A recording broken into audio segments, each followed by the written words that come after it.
do texto que se encontra em 1 Coríntios, capítulo 1, porque o apóstolo Paulo escreveu essa carta por uma igreja que tinha problemas, tinha dificuldades, e isso é interessante a gente saber, porque a gente começa a compreender que todas as igrejas têm os seus desafios, todas. Mesmo a chamada igreja primitiva, que nós podemos ter um certo afã, uma visão idealizada de que aquela igreja era perfeita, e não era, porque era formada por homens e mulheres, e se tem gente, não pode ser perfeito, mas Deus tem planos maravilhosos, planos estimulantes, palavras de direcionamento para uma igreja que não é perfeita, mas que é chamada a viver a santificação, que é chamada a viver os valores do alto.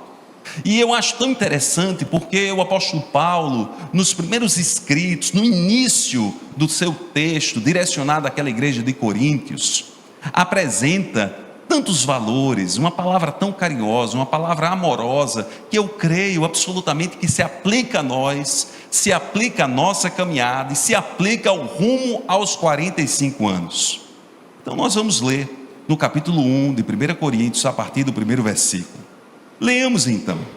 Paulo, chamado apóstolo de Jesus Cristo, pela vontade de Deus, e o irmão Sóstenes. Vejam bem, o apóstolo Paulo começa aqui falando da sua autoridade divina, da sua autoridade ministerial. Paulo, chamado apóstolo de Cristo Jesus. A palavrinha aqui, traduzida por chamado, kletos, que é uma palavrinha grega, que pode ser traduzida como chamado, ou, numa melhor interpretação, convocado, não é uma palavra de autoproclamação. Não é que o apóstolo Paulo estava se autoproclamando, mas é uma palavra que traz a ideia de uma designação divina. O apóstolo Paulo está dizendo: eu tenho um chamado da parte de Deus, e Deus me designou a exercer um ministério, e esse ministério é o meu apostolado. Na verdade, queridos irmãos, todos nós que fazemos parte do corpo de Cristo Jesus, somos designados, somos convocados, somos chamados a exercer algum tipo de ministério, a sermos um servo. Os irmãos se lembram quando o Senhor Jesus lavou os pés dos seus discípulos, já prestes a morrer e ressuscitar na chamada última ceia. E aqueles discípulos ficaram assim, sem compreender a situação. Eles não compreendiam como o rabi se propôs a lavar os nossos pés. Aliás, Pedro não suportou aquilo e disse: Senhor, o Senhor não lavará os meus pés. Mas o Senhor Jesus disse: eu preciso lavar os seus pés. E depois de lavar os pés de cada um dos seus discípulos, o Senhor Jesus disse: olha, vocês me chamam de Senhor e Mestre, e eu o sou, mas eu estou dando um exemplo, eu estou lavando os pés de vocês, porque eu não vim para ser servido, eu vim para servir. E este é o exemplo, amados irmãos, que nós devemos acolher. Nós devemos acolher esse exemplo, mas devemos acolher a partir de uma convicção. E aqui eu não estou falando ainda da prática do serviço, mas estou falando da convicção espiritual. Deus me chamou para exercer o ministério pastoral. Deus chamou Lucas para exercer o ministério na área do louvor, como levita do Senhor. Mas Deus não só chamou aqueles que exercem, digamos, profissionalmente o ministério, mas todos nós desfrutamos do chamado sacerdócio universal em Cristo Jesus, e todos nós somos chamados a exercer algo da parte de Deus ao longo da nossa história, e esse algo certamente será usado por Deus para abençoar pessoas. Isso, irmãos, é algo muito interessante, muito profundo, termos a consciência do nosso chamado, da designação. Sabe, a consciência de Deus que tem algo especial para a minha vida, de uma convocação, de algo que se discerne espiritualmente. O apóstolo Paulo entendia isso, e ele já inicia a sua carta não só falando desse chamamento, dessa designação divina, mas também apresentando certos aspectos da identidade da igreja. Se não vejamos, versículo 2: à igreja de Deus que está em Corinto, aos santificados em Cristo Jesus, chamados santos, com todos os que em todo lugar o invocam, o nome de nosso Senhor Jesus Cristo, Senhor deles e nosso. Amados irmãos, a identidade da igreja tem a ver com santidade. Nós somos a igreja, o Gustavo bem falou aqui ainda há pouco, e nós somos chamados a vivermos a santidade. Então, santo não é alguém, digamos, especial dentre os demais, ou alguém que teve uma vida, uma experiência muito profunda com Deus, ou realizou milagres, ou fez alguma coisa mirabolante ao longo da sua história. Não. Todo cristão, todo povo de Deus é chamado a ser santo.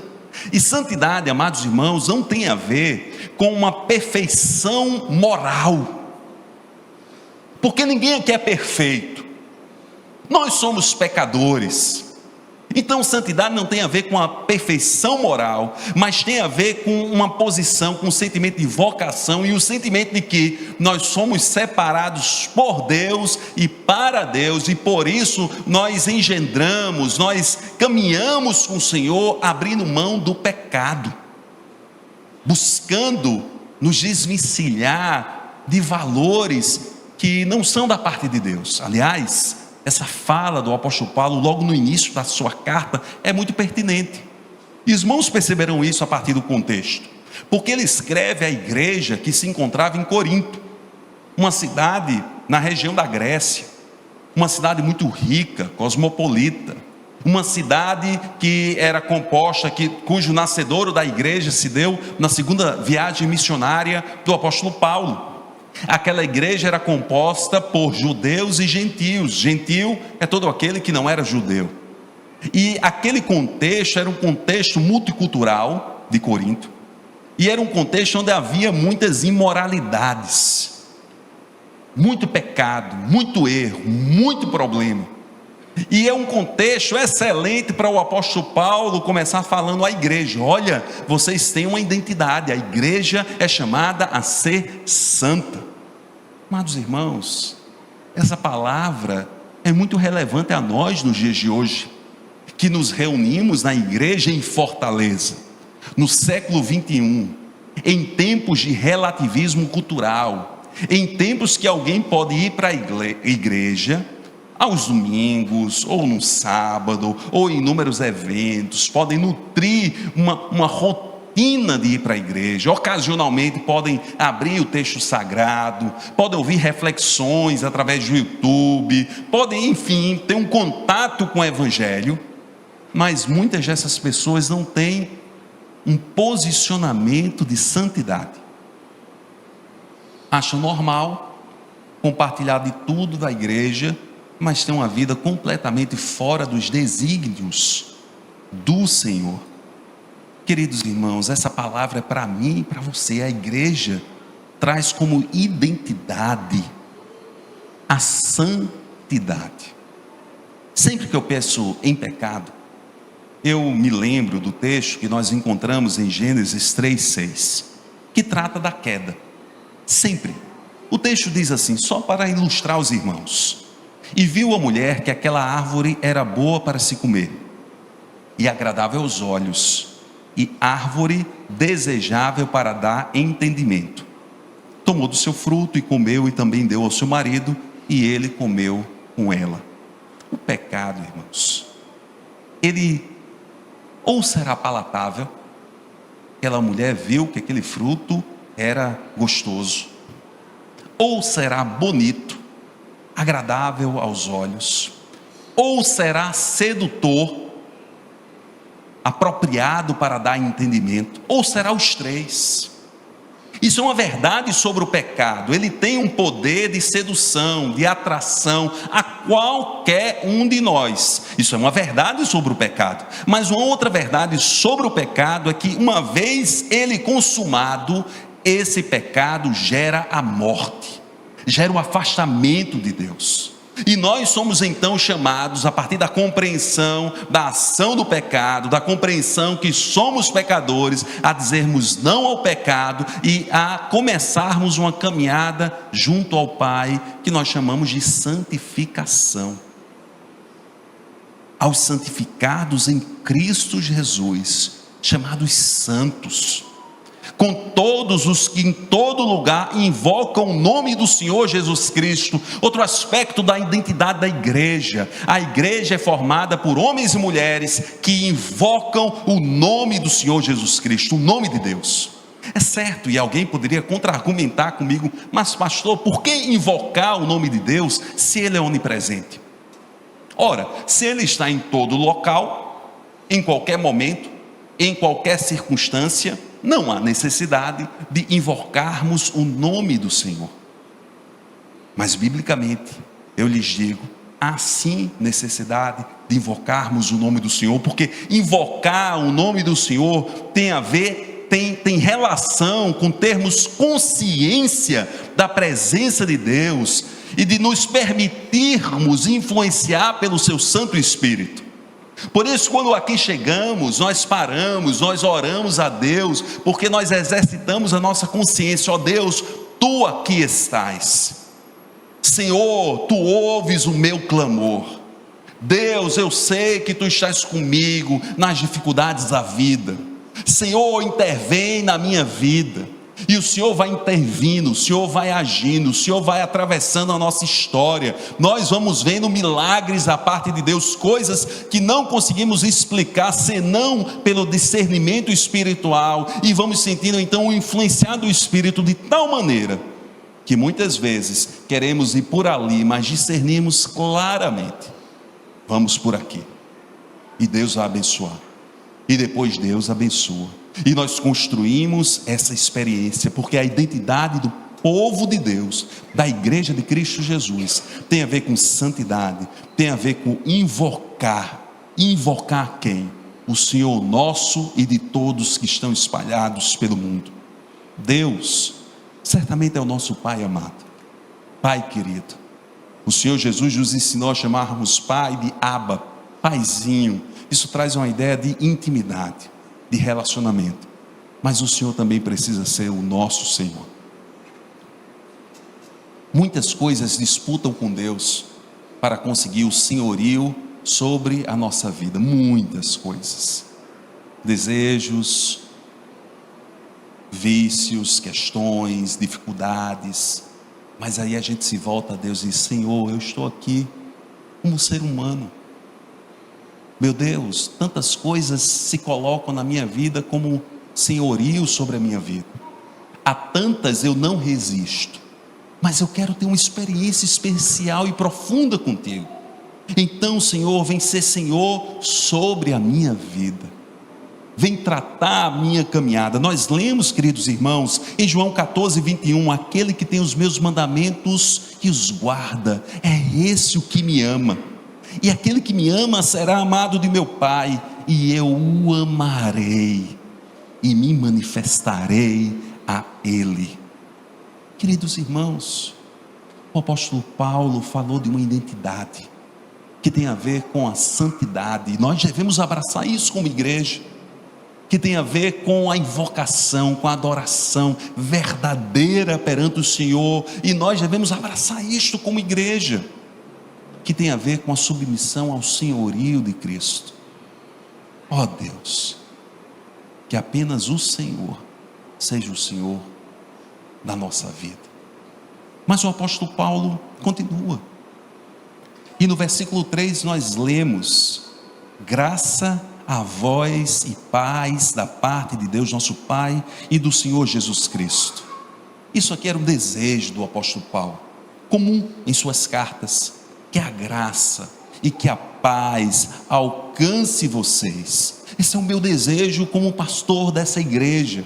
Eu clamo a Deus: Senhor, que a tua graça e que tua paz nos alcance. Uma graça que nos dá um alento, porque a nossa salvação é pela graça.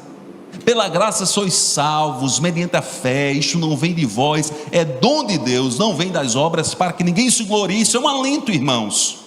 porque sinceramente, se eu fosse contabilizar e imaginar que eu poderia ser salvo pelas minhas obras, acho que eu estaria, tenho convicção que eu estaria no negativo, preocupado, porque eu imagino assim, uma coisa boa, uma coisa boa, uma coisa boa, ruim, ruim, ruim, ruim, ruim, ruim, ruim.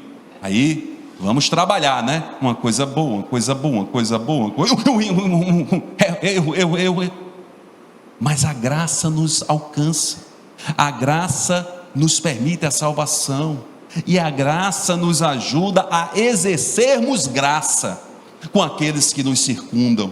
E isso é uma palavra de Deus para cada um de nós como igreja, exercermos a graça de Deus nas nossas relações. E essa paz maravilhosa que só se discerne espiritualmente, que não é algo que nos diz assim, você não enfrentará dificuldades, não, de maneira alguma, mas é a paz que excede todo o entendimento, porque nós enfrentamos as dificuldades, nós enfrentamos as lutas, nós choramos perante o Senhor, nós sentimos a dor, mas nós sabemos também, Deus está comigo, Deus vai dar um escape, e o Senhor levanta alguém para nos ajudar, daqui a pouco outra pessoa está orando, daqui a pouco alguém nos abraça, e a angústia está muito grande, a dor está grande, mas o Senhor pouco a pouco vai ministrando, vai tratando, vai nos ajudando a lidar com aquilo, e vai nos ajudando a ter experiência da paz do Senhor. Queridos irmãos, esse era o desejo do apóstolo Paulo em relação à igreja, mas ele aprofunda um pouco, e eu quero aprofundar só mais um pouco, por favor tenham paciência comigo, é só mais um pouco. Ele aprofunda um pouco e diz assim, porque em tudo, versículo 5, em tudo fostes enriquecidos nele, em toda palavra, em todo conhecimento, como o testemunho de Cristo foi mesmo confirmado entre vocês, porque em tudo fostes enriquecidos nele. Queridos irmãos, a nossa igreja é chamada a caminhar rumo aos 45 anos, com muitas convicções, mas a partir desse texto eu destaco duas. Uma primeira convicção é de que somos alvos das bênçãos de Deus. Você é individualmente alvo da bênção do Senhor. Deus se alegra, se compraz em te abençoar. Como igreja, nós somos alvos da bênção do Senhor. Nós lemos em Efésios 1:3, bendito, vejam bem, bendito seja o Deus e Pai de nosso Senhor Jesus Cristo, o qual nos abençoou com todas as bênçãos espirituais nos lugares celestiais em Cristo Jesus. Mas uma outra convicção é que a palavra do Senhor é preciosa para nós. É a palavra, nossa única regra de fé e prática, a palavra. Uma palavra de Deus, do Deus que nos ama. Uma palavra que nos direciona. Uma palavra que, segundo 2 Timóteo 3:16, 17, nós lemos, toda a Escritura é divinamente inspirada e proveitosa para ensinar, repreender, corrigir, para instruir em justiça, para que o homem de Deus seja perfeito e perfeitamente instruído para toda boa obra. Queridos irmãos, estamos caminhando como igreja, que a palavra seja o nosso fundamento. No versículo 7 nós lemos ainda, de maneira que nenhum dom vos falta. No início do versículo 7, dom aqui no original é carisma, e o carisma é traduzido como a manifestação da graça de Deus, como os dons espirituais. Deus nos deu dons através do Santo Espírito. Ele reparte dons pela sua igreja. Não há nenhum cristão que caminhe com o Senhor, que tenha se entregue a Cristo Jesus, no corpo de Cristo, que não tenha um dom espiritual. E o dom é a oportunidade do Senhor de sermos bênçãos uns na vida dos outros. Sabe, é um chamamento de Deus para tocarmos a nossa vida, não só ocupados do nosso próprio umbigo, não só ocupados do nosso prazer, alto prazer, não só ocupados dos nossos sonhos, não só ocupados de nós mesmos. Isso é um grande desafio num cenário individualista em que vivemos. Mas o Senhor derrama o seu amor para conosco e nos dá dons para olharmos ao nosso próximo, para percebermos o nosso próximo, para acolhermos o nosso próximo, para podermos abraçar o nosso próximo, para sermos bênçãos na vida do nosso próximo. Porque isso é igreja. Eu vibro, eu me alegro, e eu estou dizendo aqui retoricamente, pensando em vocês, vocês vibrarão, vocês se alegrarão comigo à medida que nós servirmos ao Senhor e tivermos com a clareza: poxa vida, eu estou abençoando, eu estou servindo, eu estou marcando, eu estou acolhendo, eu estou tocando na vida de pessoas de uma maneira positiva, e isso é uma bênção muito grande. Ainda há pouco, nessa semana, conversava com a irmã Ruth e falávamos sobre a escola bíblica de férias. E a irmã disse: pastor, graças a Deus tem inúmeros irmãos que estão se colocando a servir. Isso é um privilégio, irmãos, porque nós vamos acolher crianças e nós queremos abençoar essas crianças, amá-las em Cristo Jesus. Vamos servir com todo o amor, com todo o entusiasmo, porque isso é um privilégio que Deus nos permite. O apóstolo Paulo falava sobre os dons do Espírito. E por fim, o apóstolo Paulo continua, ainda no versículo 7, esperando a manifestação de nosso Senhor Jesus Cristo, o qual vos confirmará também até o fim, para serdes irrepreensíveis no dia de nosso Senhor Jesus Cristo. Fiel é Deus, pelo qual fostes chamados para a comunhão de seu Filho Jesus, nosso Senhor, esperando a manifestação de Jesus Cristo. Oh, queridos irmãos, como igreja, sabe essa visão rumo aos 45 anos?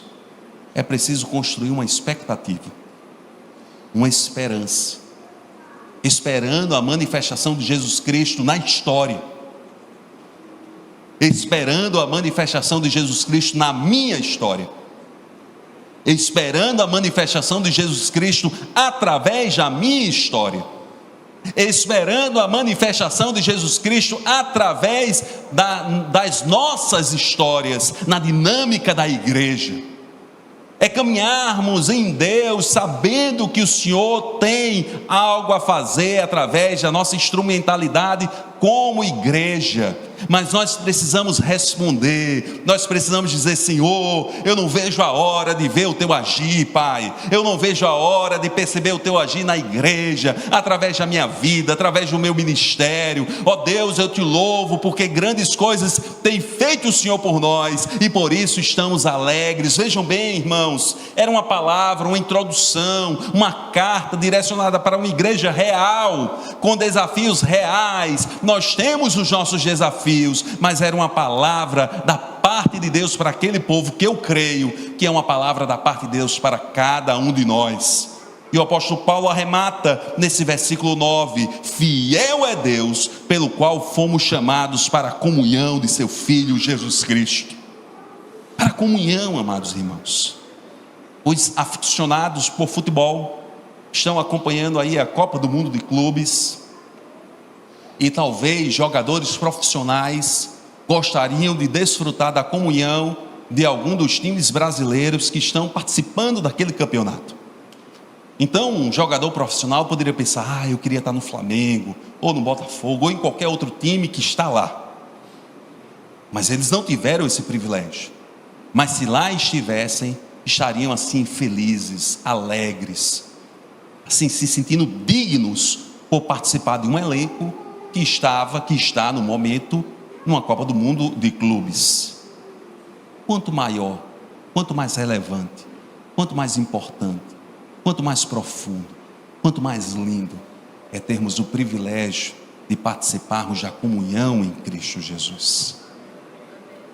Tudo passará, irmãos, tudo. Se imaginarmos a pessoa mais rica, a pessoa mais relevante, a pessoa mais poderosa, o empreendimento maior, tudo passará.